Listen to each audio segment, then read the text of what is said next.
tonight on Unsolved Mysteries. On a sunny afternoon in Booneville, Missouri, Janice Owen and her 8-year-old daughter Alyssa made their way home within an hour of one another.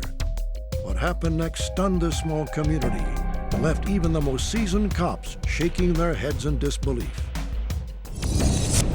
Tina Cremer was getting a fresh start with a new boyfriend, but she was concerned because her ex-husband had allegedly been stalking her. Then on the night of August 10th, Tina and her boyfriend were murdered. Had Tina's fears been realized? Could this have been a case of love gone wrong?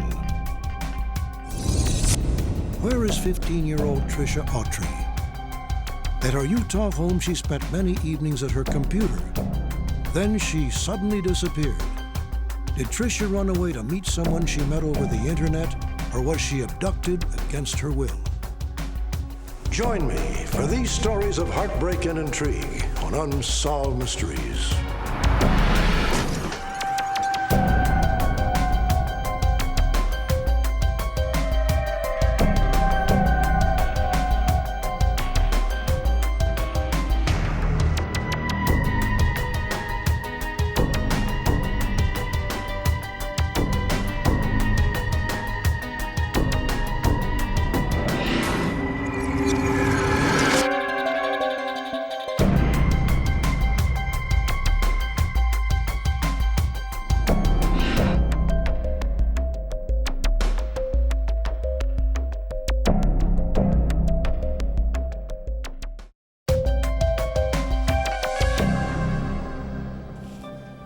I'll see you tomorrow.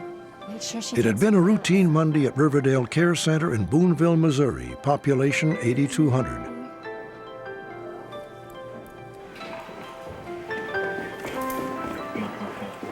"43-year-old nurses aide Janice Owen, a widow and hardworking mother of 2, finished her shift at the usual time, then headed for home just half a block away. The time was 2:15 p.m. About an hour later, Janice's 8-year-old daughter Alyssa was on her way home. A sweet kid with a sunny disposition, Alyssa got along well with everyone. She was riding alone that Monday. Her older brother had been dropped off earlier at the babysitter's. She's a cute little smiling girl. I just noticed her when she got off the bus and walked in front of my bus to get on her property. I watched her angle toward the front door of this residence, and then I was on my way.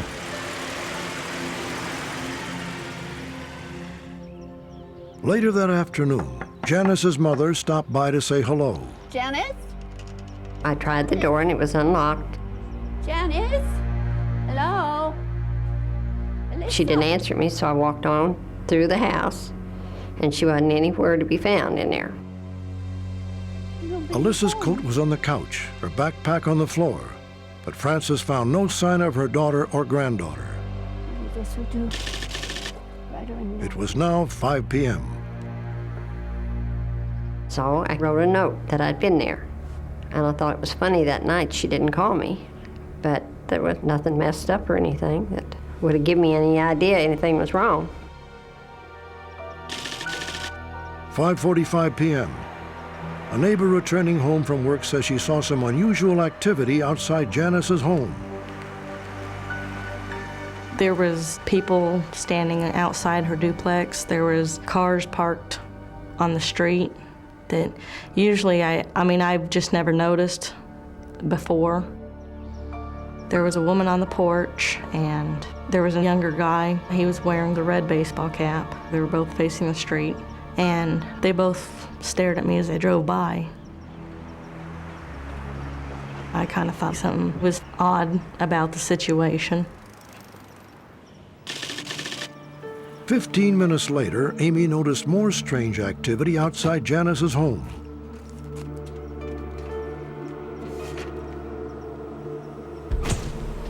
There was a white 4-door car in front of her house, but on the wrong side of the street. And I saw a different guy facing me, looking down towards my end of the street. My intuition was telling me there's something wrong. And I didn't know if it was domestic dispute or what it was. But the thought that severe harm would truly happen to anybody, that never crossed my mind. Janice Owen and her daughter Elisa had simply disappeared. And what happened between 3:15 p.m. and 6 p.m. that Monday afternoon at the Owen home would become the topic of much speculation. Police departments from 2 rural counties soon found themselves handcuffed by a puzzling case, the first of its kind in this area in 20 years. Even big city detectives called to assist in the case could make no sense of the evidence. The next day, Tuesday, 8:45 a.m. On the outskirts of Fayette, Missouri, just 12 miles north of Booneville, 3 employees from a local sawmill spotted something on the side of the road. Whoa, stop, back up. Oh, stop. At first glance, they thought it was a mannequin. It turned out to be the lifeless body of a young child. Minutes later, the Howard County Sheriff arrived on the scene. There was no signs of any trauma or anything, so we called the coroner, and he arrived and could determine that she had probably been, at least dead 6 to 8 hours. Welliver, Sheriff Polson, Howard County Sheriff's Department. With no reports of any missing children locally, Sheriff Polson contacted Booneville police in neighboring Cooper County. Yeah, I'll check it out and I'll call you back as soon as I know anything. Okay. Detective Bob Welliver made calls to several schools and soon had an answer. Little Alyssa Owen had been absent that day. It turned out to be her body found on the side of the road.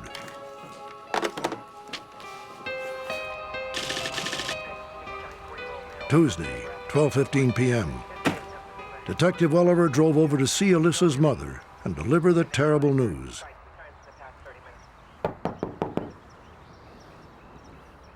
No answer. Suspicious, he went inside. Hello? Anybody home? Mrs. Owen? No sign of Janice Owen. I didn't see anything out of the ordinary that would give me any suspicions that there was a struggle. No signs of any blood, no signs of any kind of any trauma or anything. We did not see anything out of the ordinary at the house. Wednesday, Detective Welliver got a call from the coroner. The autopsy revealed Alyssa had died of suffocation. Her mother was not only missing, she had become the prime suspect in a murder case. But what possible motive could she have? Friends say Janice adored her daughter. As the investigation continued, more perplexing questions surfaced about the events of Monday afternoon. Was the woman Amy Pulliam saw on the porch Janice Owen? Amy wasn't sure. She really didn't know her very well. And who were the 2 men? One wearing a red baseball cap, the other standing by the white car. She didn't know them at all. But Amy was sure of the time. 5:45 p.m., some 45 minutes after Janice's mother told detectives she stopped by the house and found it empty. Alyssa? Excuse me, sir. Lieutenant Welliver, Booneville Police Department. Detectives began canvassing the area for more clues. Another neighbor reported seeing an older model dark-colored pickup truck parked near Janice's home Monday afternoon. Then an employee with a local waste disposal company came forward. He described seeing a similar pickup truck Tuesday morning on the same road Alyssa was found, just minutes before the sawmill workers discovered her body. And as he went by, he was going slow, and I looked at him, he was looking at me, so I waved, and he didn't turn his head away or wave or nothing, just stared and just kept right on going.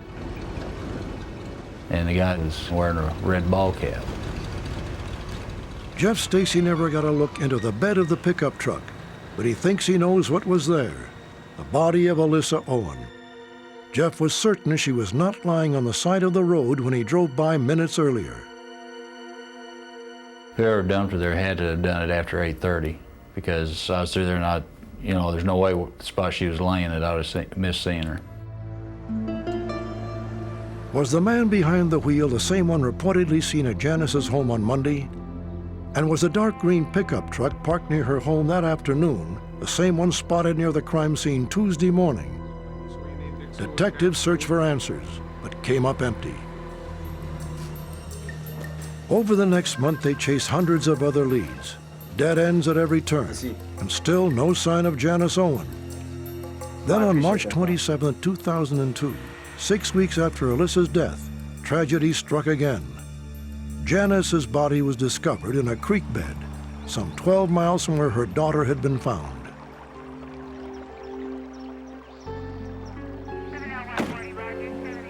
She'd been in the water quite a while, but there were no really serious signs of trauma that we could tell. Everything she had on from work were still there. Her rings and necklaces and earrings and even her eyeglasses were still on her head. The coroner later determined that mother and daughter had died within hours of one another, and in the same manner. Janice Owen and Alyssa Owen had both been suffocated to death. More questions. Why was Alyssa's body left in plain sight on a well-traveled road, while her mother's body was apparently dumped in a remote creek bed some 12 miles away? And who could negotiate the maze of back roads that crisscross Howard County? Police have plenty of theories, but still no suspects. It's possible to get from either location to the other location if you know the route.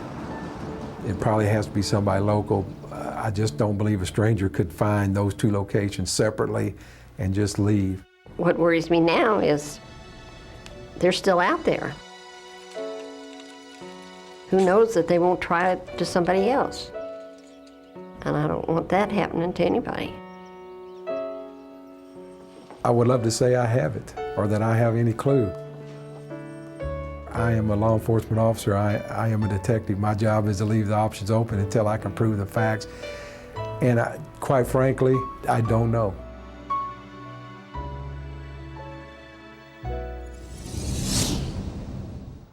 Update. Shortly after we completed the story, there was a major development in the case. Police have arrested 25-year-old Angela M. Mize and her 18-year-old husband, Eric D. Mize. Each is charged with 2 counts of first-degree murder. The couple live in the Booneville area, and detectives believe they were the man and woman seen lurking outside the home of Janice Owen the day she and Alyssa disappeared.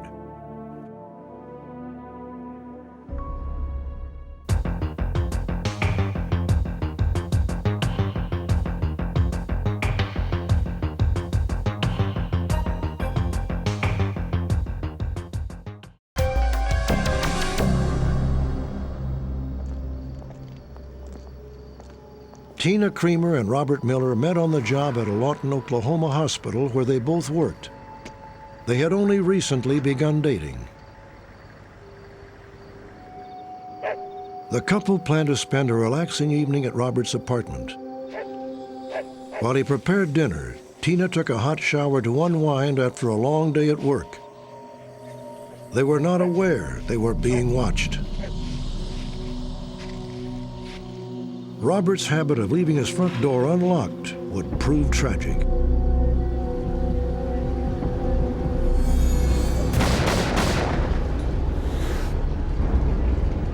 Rob?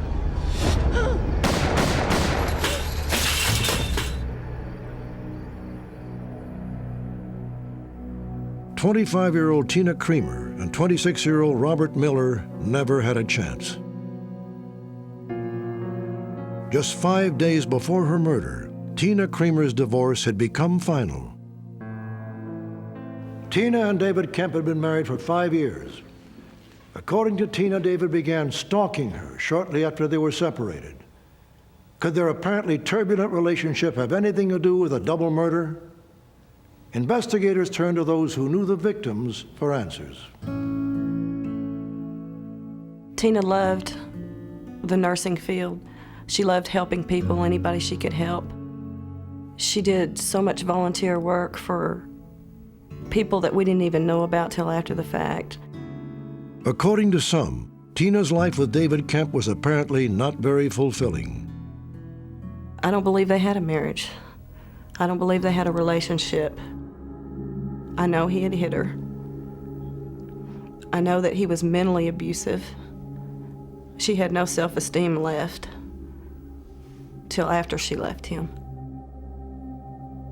Tina's new boyfriend, Robert Miller, was apparently providing a refreshing change from her controlling ex-husband.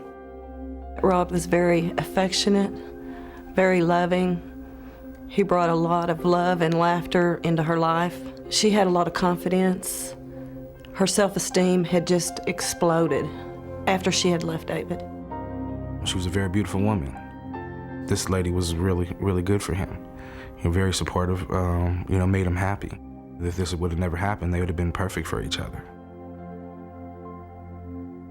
The bodies of Tina Cremer and Robert Miller were discovered when they failed to show up for work at the hospital. Rob's best friend, police officer Troy Morris, responded to the scene.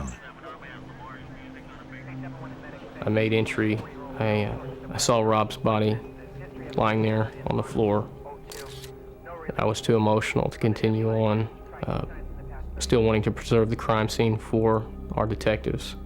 I backed out of the residence and chose not to go any further. After exiting the residence, I did what police officers aren't supposed to do. I broke down.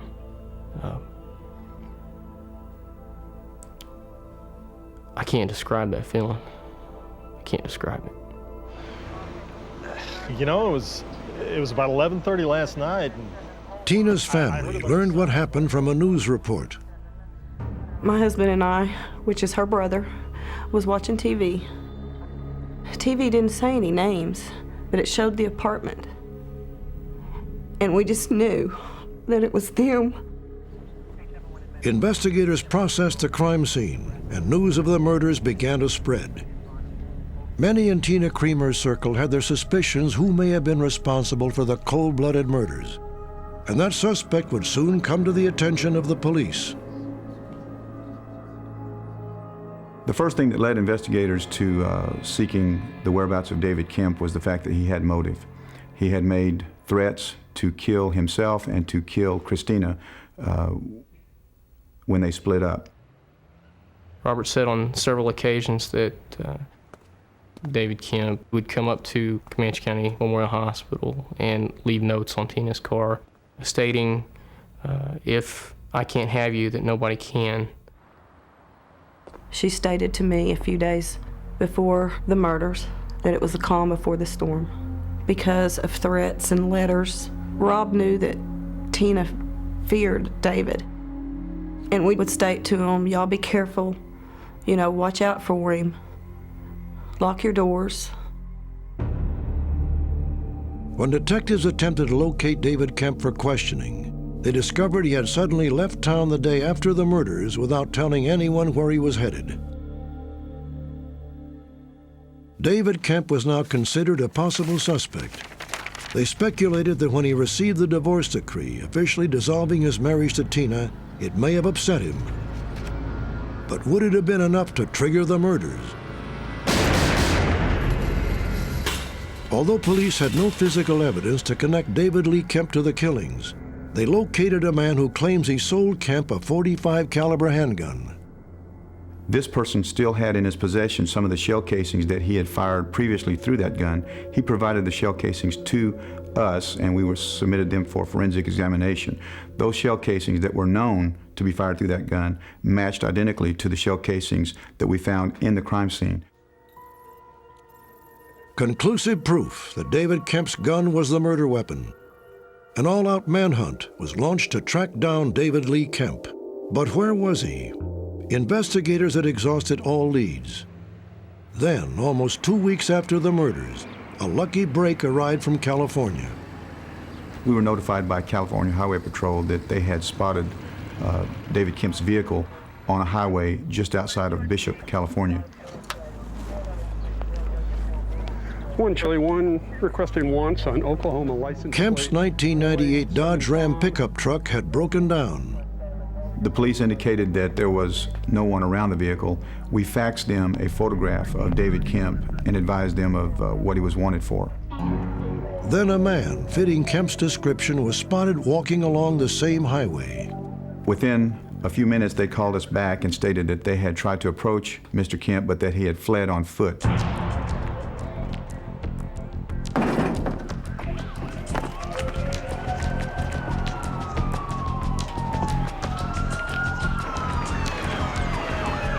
California authorities cornered David Kemp in an auto wrecking yard. The suspected killer was trapped. David Lee Kemp, it's the police department. Step out so we can see you. I'm not going to jail, no way! Put the gun down, David. He began to wave the gun about and indicated that he wanted to kill himself. We're gonna try and help you, David. What can I do for you? Let us know, we gotta know. He made a few demands, but the one demand that he did make was that he talk to his mother on the telephone. Someone get this guy a cell phone. The request was accommodated. I'm sorry, Mom, I can't do this. Then, as Kemp said his goodbyes, he was momentarily distracted. Police sharpshooters armed with non-lethal projectiles saw their opportunity.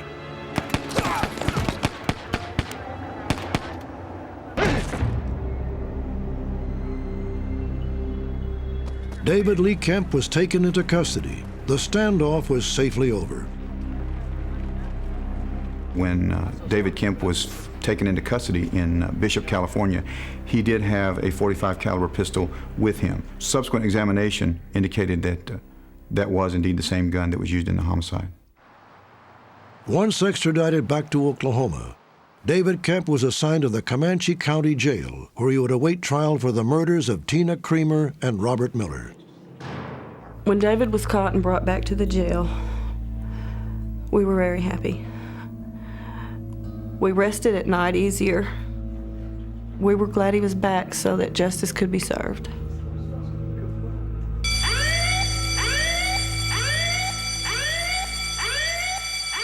Six months later, 9 inmates at the Comanche County Jail, including David Kemp, overpowered a guard and forced their way to freedom.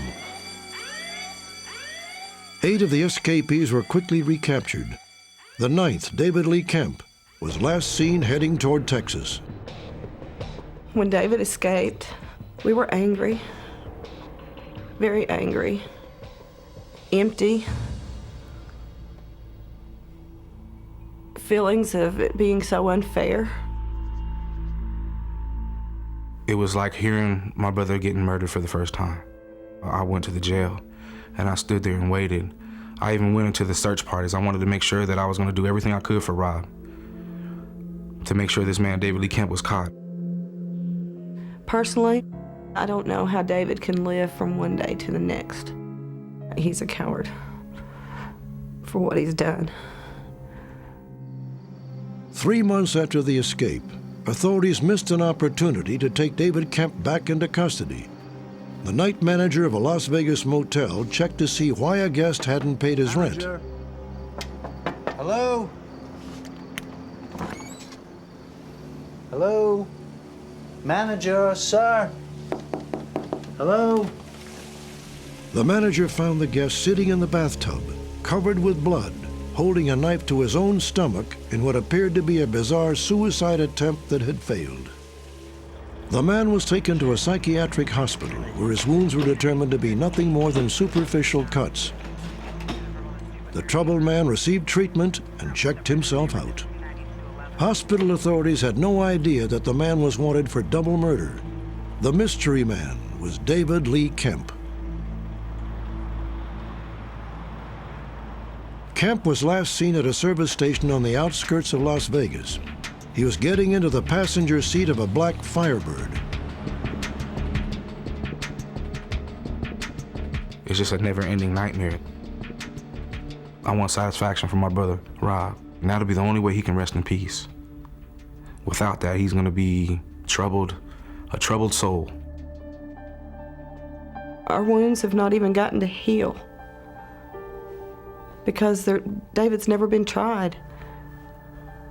And our wounds won't heal till David faces the consequences of what he's done, till justice is served.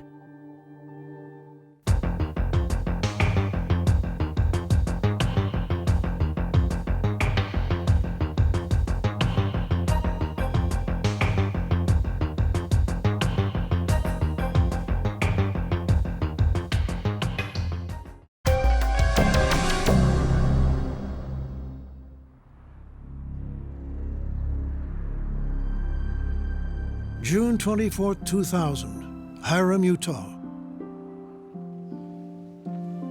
Joann Autry awakens at dawn. Her daughter Trisha, usually a late sleeper, is not in her bedroom. Trish?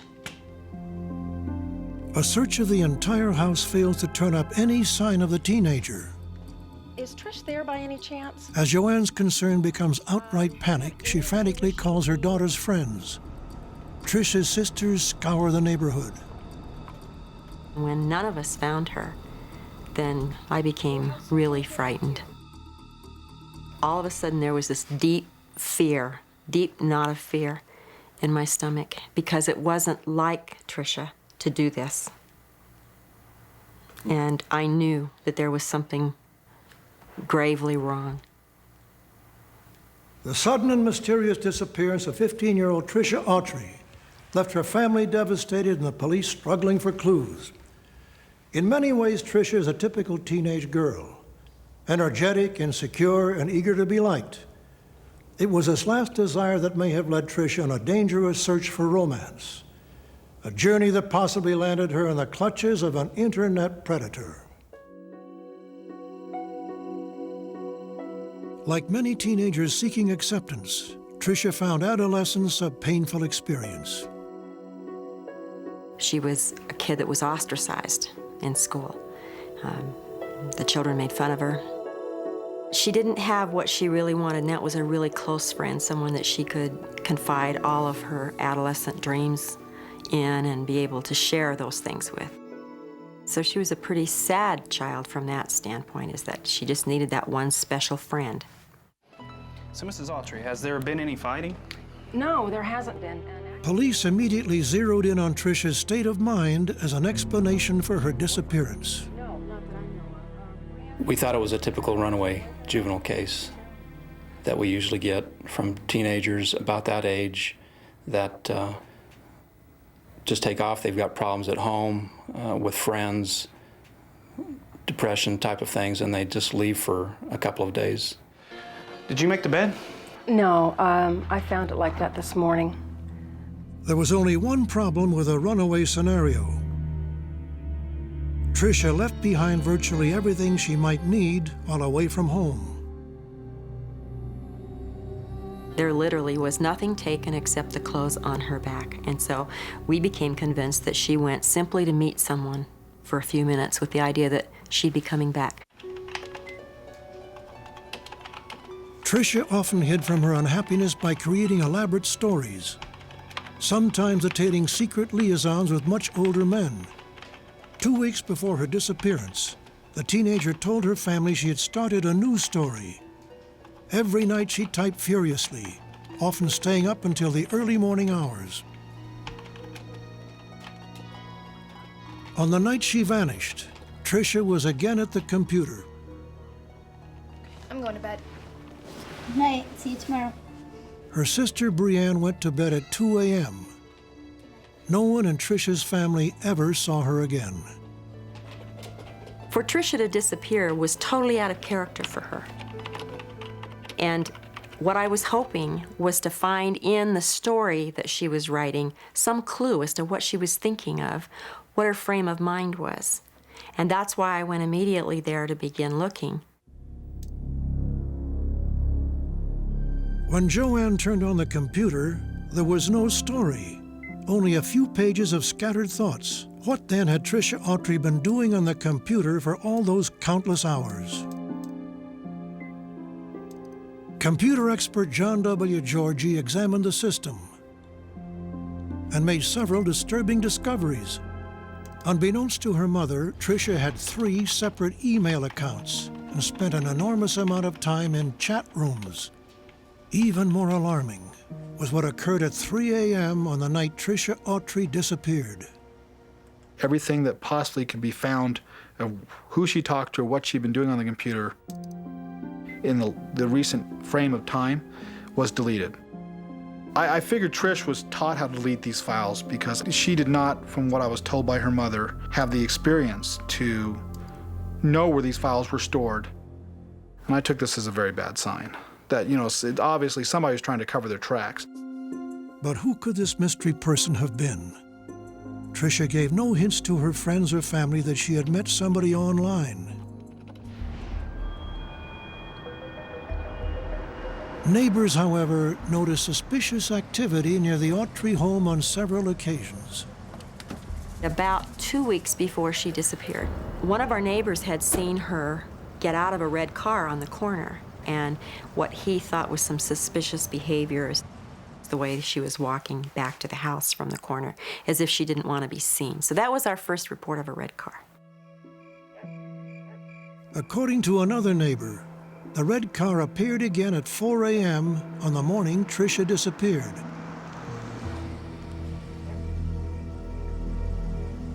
The headlights from a car coming up the street kind of struck the bedroom window, got my interest. So I was looking out the window and I saw kind of economy type red car. Young man got out of the car and oh, he was nervous.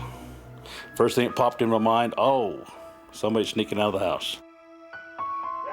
And after a few minutes, a lady was coming down the street. And they walked to the car together and went on their merry way. I believe that she could be seduced into thinking she found someone who needed her and could love her. I think that she was bait, good bait for a predator. Hello. 2 hours after Trisha was seen getting into the red car, Glenda Tripp, a local convenience store employee, witnessed a strange incident. Are you all right, honey? Yeah, I'm okay, thanks. She seemed really apprehensive and nervous. And she never acted like she was wanting to buy anything, but she kept kind of stretching her little head and looking out the window like she was looking for someone or watching for someone.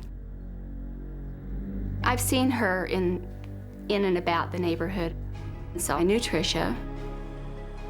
I have no doubt in my mind that it was Trisha. After spending 20 minutes in the store and making no purchases, Trisha vanished. Over the next 2 months, the police and the Autrys posted missing posters in the surrounding communities. A man in Bountiful, Utah, saw one of the flyers and immediately contacted the authorities. What Jerry's startup witnessed would cast an entirely new and unsettling light on the case. I had gone into the supermarket to do some shopping. I saw coming through the door this young lady, followed by another lady and a gentleman lagging behind a little bit to the right of them. The man matched the description of the individual who was seen picking up Trisha from her home. Both he and the woman never let the girl out of their sight and constantly berated her in hushed tones. I looked a little bit closer and saw that her eyes were partially closed and her face was a little puffy. And I thought, my goodness, this young lady's perhaps been beaten or abused. I thought she was drugged. She had the appearance of being drugged. Was it Trisha? Yes. How confident am I that that was her? 100%. I know beyond a shadow of a doubt that was her. That was her. My feeling right now is she's probably being kept from coming back, either by force or by somebody keeping her sedated or on drugs or something that wants to keep her. I think this is an abduction type of situation. I don't think it's a typical runaway. For me as a mother, the greatest thing is this is a tiny person that I loved and nurtured and worried about, and I can no longer protect her. I don't know where she is. When I drive through town and I see things that we would have been sharing together, or activities come up that we commonly did together as a family, and she's not there, and there's no, sometimes it just, the grief just washes over you, and it takes your breath away.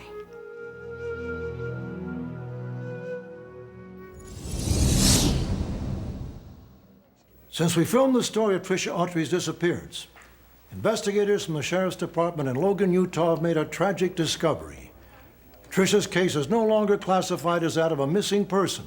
Sadly, it is now a homicide, and a suspect is in custody. 6 months after Trisha's disappearance, Cache County Sheriff's deputies became suspicious about the activities of Cody Lynn Nielsen,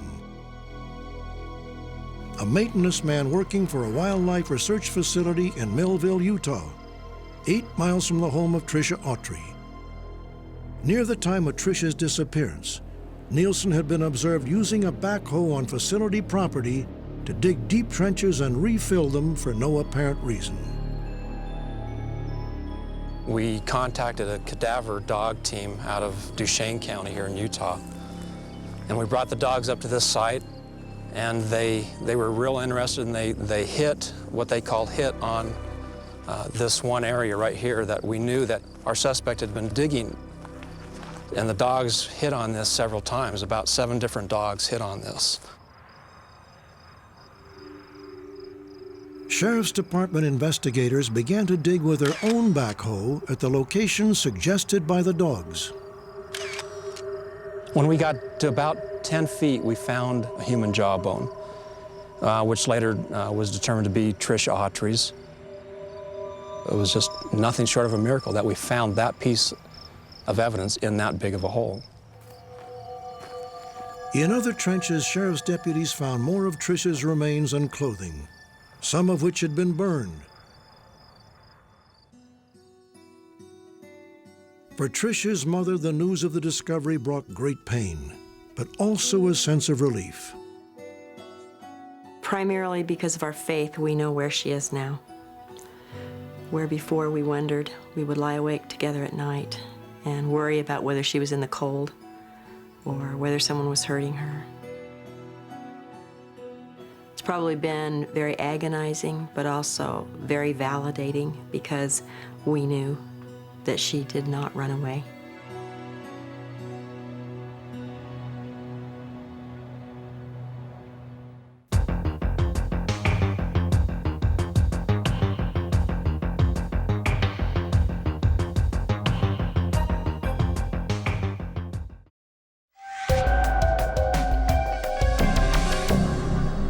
Grace Hospital, Richmond, Virginia. On February 9, 1965, a shadowy figure holding a tiny infant slipped silently down the hall. The child had been diagnosed with congenital glaucoma, a rare condition present at birth that leads to complete blindness unless surgery is performed within the first few months of life. The woman who said her name was Mary Carson gave the child's name as Kim, her age 2.5 months. I heard the baby whimper. Here, let me hold her. Nurse Supervisor Billie Updike held the little girl while Mary completed admission papers. November 26, 1964. However, Billie was stunned by what she heard next. We talked for a minute, and then she said, "I've got to go now. I'll be back tomorrow." I have some older children at home. Mary told Billie she had 2 older children at home that couldn't be left alone. I understand. She said she would return first thing in the morning. She'll have the very best of care. She seemed very calm. She didn't display any emotion at all, and I would have been crying and heartbroken if I'd had to leave my baby.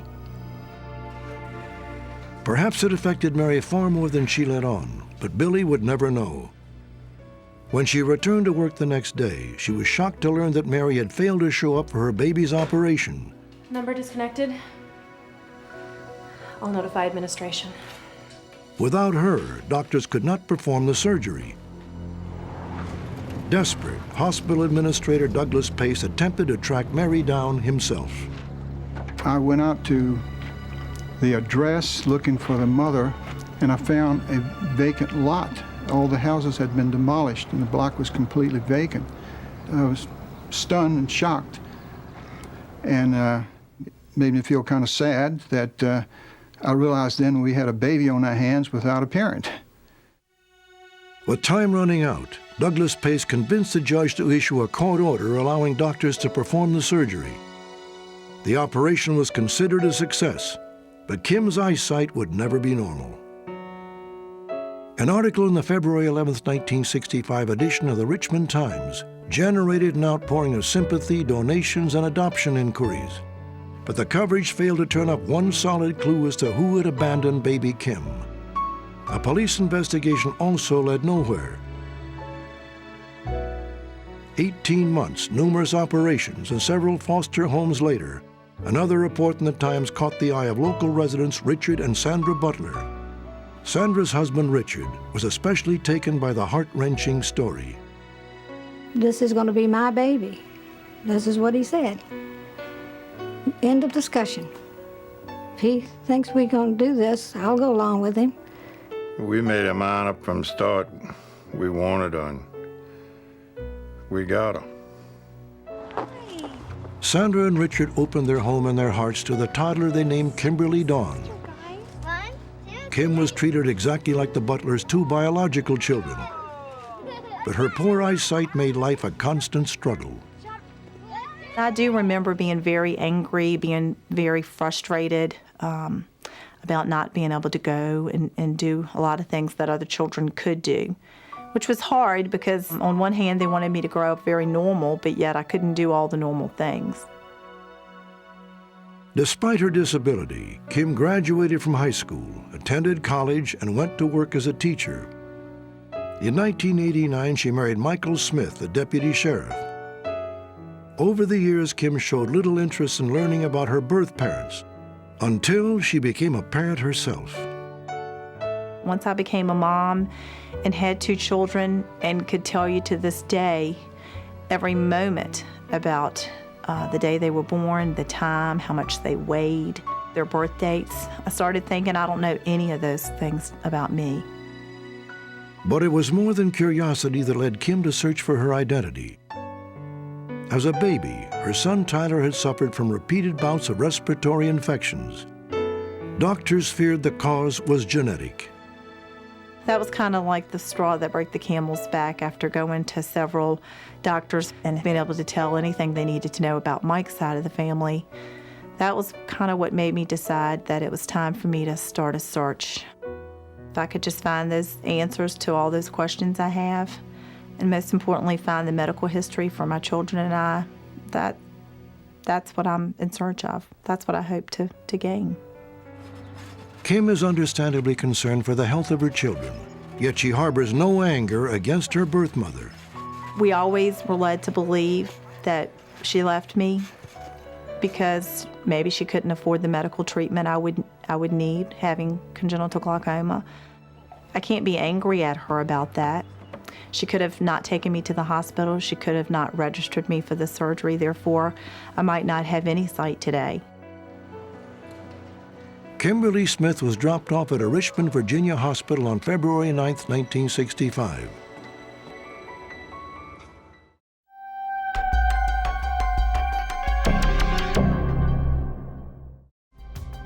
With every mystery, a single critical clue may be the key to a solution. Perhaps you hold that key. Join us for the next edition of Unsolved Mysteries.